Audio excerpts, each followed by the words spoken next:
Vaughn, let me interrupt you, Vaughn, but please stay on the line. Donald Trump has just posted on his social media platform, Truth Social, the following, quote, "The great and even legendary Charlie Kirk is dead. No one understood or had the heart of the youth in the United States of America better than Charlie. He was loved and admired by all, especially me, and now he is no longer with us. Melania and my sympathies go out to his beautiful wife, Erica, and family. Charlie, we love you." Again, Donald Trump, President Donald Trump, just posting on his social media platform news that Charlie Kirk, conservative activist, has died in today's shooting. Vaughn Hilliard, your reaction? This is not a good moment for us as America, for our engagement and our ability to have very difficult discussions. This is somebody who was a father, a husband, somebody who I think that we must note at this moment in time, Nicole, was there today on a college campus inviting people to take a microphone and debate him. And this is somebody who welcomed, you could call it an exchange of thoughts, you can call it a debate, you can call it what you want, but this is somebody who took a microphone today and was shot while on a college campus engaging in the First Amendment right to be able to speak freely. And he was targeted. And this comes a year after Donald Trump was targeted and nearly killed. This comes a month after Melissa Hortman was assassinated in Minnesota. This is it's a difficult moment to immediately react to, Nicole. I will say that where we find ourselves as a country here over the last 10 years is one in which the bitter division of our politics has led to a rise in violence.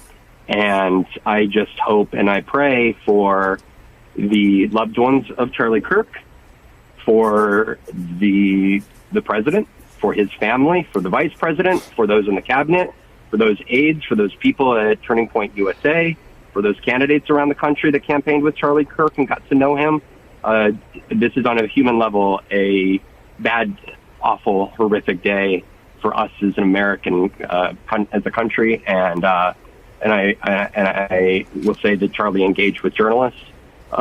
Charlie was somebody that pushed the envelope of what his political party should be. And we don't know the details and the facts of this shooting other than Charlie Kirk is no longer with us and has been killed. And Nicole, I'll toss it back to you other than to just say that this is an administration and not just a movement, but our politics that has been really wrecked today, an extension of what is an increasing politically violent country. Violence isn't politics. Violence is something else entirely. And I wonder if you think, Chris, that we're capable of dealing with the violence at a moment where our politics is so badly broken. I think it's going to be a real challenge. And I mean, I can give you the history of terrorism as an asymmetric tool in the modern era. Really started in the 1850s with the anarchist movement. And it was replicated because it demonstrated that getting to leaders was possible, and eventually ended with the assassination of the Tsar of Russia, Alexander III, President McKinley, and continued. And they learned from each other. Different groups learned from each other. You look at school shootings, the copycats, people understand that this is possible, and it's something that they want to do themselves. Well, in political violence, if you cannot get to, say, a political figure that has a security detail, but there's somebody equally polarizing, he's accessible. That's probably why they went after him instead of maybe somebody in government who might have a security detail. And it remains to be seen. But the other underlying factor is, again, the polarization in American society when the far right defines people on the left and immigrants as invaders and not fellow citizens as the enemy really destroying society. That's problematic. And then on the flip side, people on the left are defining people on the right as the others and fascist, authoritarian, and that's how we're looking at each other. Political violence is inevitable, and my concern is that this is going to become an increasing trend, like we saw at other periods of tumultuous times in the United States.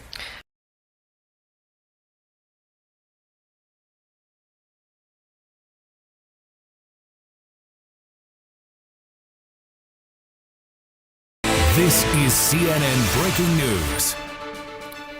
We have breaking news to CNN. A source tells CNN that Trump ally and the founder of Turning Points USA, Charlie Kirk, was shot at an event on a college campus in Utah. And the extent of Kirk's injuries at this point are not immediately clear. Let's talk now with CNN's Kristen Holmes. We have CNN political director David Chalian with us as well.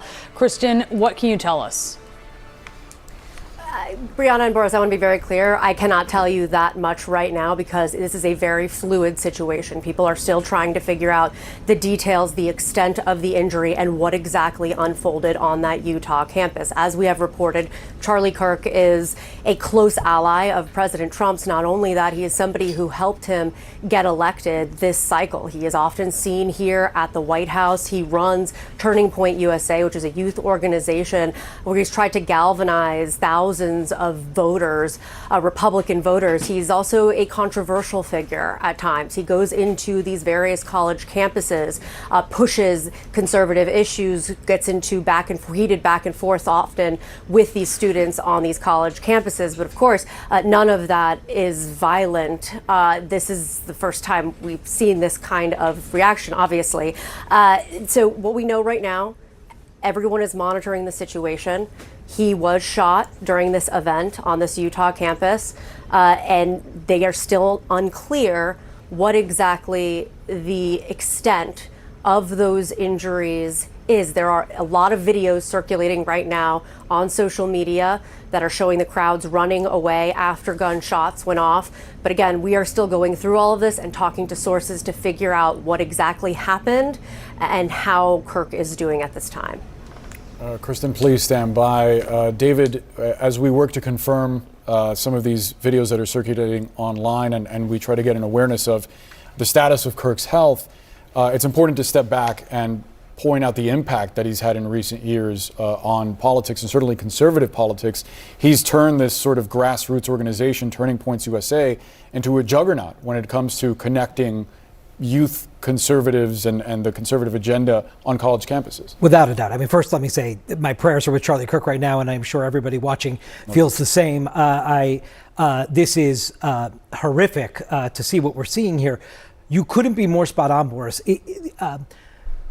I can't sort of understate what Charlie Kirk has done inside the Republican Party as a force, especially around mobilizing younger voters. That's sort of how TPUSA first got its movement. But he is a talk radio host on conservative radio. He's the organizer of this group, does a ton of speaking publicly around the country. You can't go to any kind of sort of big convening of Republicans, and he is not a force there with an enormous following. In fact, I was looking on social media, on Twitter, at 2:24, so not even 30 minutes ago, 29 minutes ago, he had posted images of himself before this huge crowd at Utah Valley University there outside of Provo.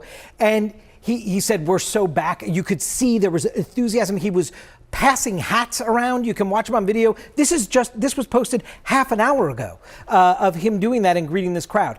He is somebody that the Trump campaign, as Kristen was noting, utilized very effectively to harness his leadership in this conservative activist movement, again, with young people, young men specifically. We've talked about this a lot when we look back.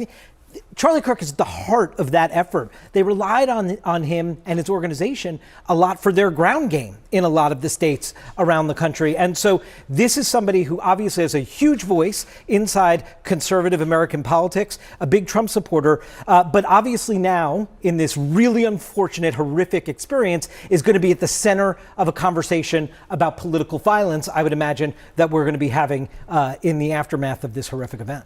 Certainly. And there's a lot of reason to be concerned right now as we do not know his status. We don't know how he's doing, and we're awaiting word certainly of that. As you mentioned, it says a lot about where we are as a nation when it comes to violence and politics. Can you talk a little bit about what he was doing in Utah? He was going to universities to speak to young people. Yeah, and organizing them. And again, that's why I was literally, you can just bring it up from his Twitter page a little while ago. You can see it's not just like, sometimes you might go to an event at a college campus and it's a smattering of people. And that is not what Charlie Kirk brings. He has a following and an energy around him with young people. And so, yes, he is on college campuses quite often all around the country doing this kind of political organizing, in addition to his sort of speaking at places like CPAC or other big events. He is big on college campuses. And as I was saying, the Trump campaign has harnessed him into his network of followers in terms of their ground game operation in this last campaign. It was fundamental to their success. And to that point, he spoke at the RNC in 2024, and we just saw a tweet put out by J.D. Vance, the vice president, saying, quote, "Say a prayer for Charlie Kirk, a genuinely good guy and a young father." I believe that we're joined now by CNN senior law enforcement analyst Charles Ramsey. And actually, before we get to Chief Ramsey, here's a post from FBI Director Kash Patel. "We're closely monitoring reports of the tragic shooting involving Charlie Kirk at Utah Valley University. Our thoughts are with Charlie, his loved ones, and everyone affected. Agents will be on the scene quickly, and the FBI stands in full support of the ongoing response and investigation." Chief Ramsey, I wonder if you can paint for us a picture of what an investigation like this, one, as you just saw there from the FBI director, to which agents are just responding on a college campus at an event where it appears that Kirk was surrounded by a multitude of attendants. Well, obviously, there's a lot we don't know yet. This just occurred, but they would do everything they can to contain the scene. The shooter may very well be someone who is being held by other members in the crowd. We don't know that. Hopefully, his injuries are not too severe. So I'm certainly hoping that that's the case. But right now, it's a case where they're going to bring in resources to do what they can. It was a large gathering on a college campus. So no doubt you have a lot of witnesses that need to be interviewed, but you have a crime scene now. And that crime scene has to be protected. That crime scene has to be processed. So all the things that you would typically do in any shooting incident, you would be doing right now. He's a very high profile individual, so it's certainly going to draw a lot of attention. And Chief, can you talk a little bit about what security would be like at an event like this on a college campus? I mean, he's not a politician, right? But he's someone who is so adjacent to some of the biggest names here in Washington. And we have seen this uptick in political violence. What would security be like, would you expect? Well, he's not an elected official, and unless there were direct threats made to him, security would be there. But on a college campus with a large crowd, very difficult, and people would not be screened before they went to the event. So I'm sure there was not only university police, but probably from their county sheriff or local police that were present on the scene. But when you have a large gathering like that, and again, he's a controversial and high profile individual, but he would not get the same kind of screening that a president would get, a vice president would get, or some other elected official. So again, I haven't seen the scene, so it's very difficult to kind of assess. But I would imagine, and obviously someone was able to get close enough with a gun, and whether it was a rifle, was it a handgun, what's the distance? I mean, there are just a lot of unanswered questions right now. It's also notable that he hosts, as part of many of the events that he has, these debates with folks that come, college students and others who come as part of a crowd, and he hosts debates with them at close proximity. We don't know that that's exactly what happened here, but it is notable given what you were just describing, Chief Ramsey, as the setting for these events. We also have a statement put out by California Governor Gavin Newsom now, who interviewed Kirk on his podcast back in March of this year. He says the attack on Charlie Kirk is disgusting, vile, and reprehensible. In the United States of America, we must reject political violence in every form. Let's go back to the White House now and Kristen Holmes, because it's notable, as we just said, he's been interviewed by Democrats and Republicans. The weight that he carries and his voice within the conservative movement, especially among young people, he's someone who at times has had the president's ear as well. Not just had the president's ear at times. I mean, he is incredibly close with President Trump. They speak directly. He also is close with high-level members of the administration. You see the vice president tweeting there. He knows and speaks to Charlie Kirk. If you are talking to people within the administration, they will tell you that Kirk is somebody who has the finger on the pulse of the MAGA movement in a way that sometimes even the people in Washington do not. Hundreds of farmers in Arkansas gathered at a town hall last week to ask Congress for help. Mounting debt, aging equipment, and disappearing profits are making it nearly impossible for them to break even, let alone to turn a profit. One of those farmers calls the president's tariffs, quote, the ice cream on top of a cake of a perfect storm. He joins us now, Arkansas farmer Scott Brown, who attended last week's town hall. Scott, really good to have you. Thank you so much for joining us. Thank you for having me. Tell me about what's happening with your farm.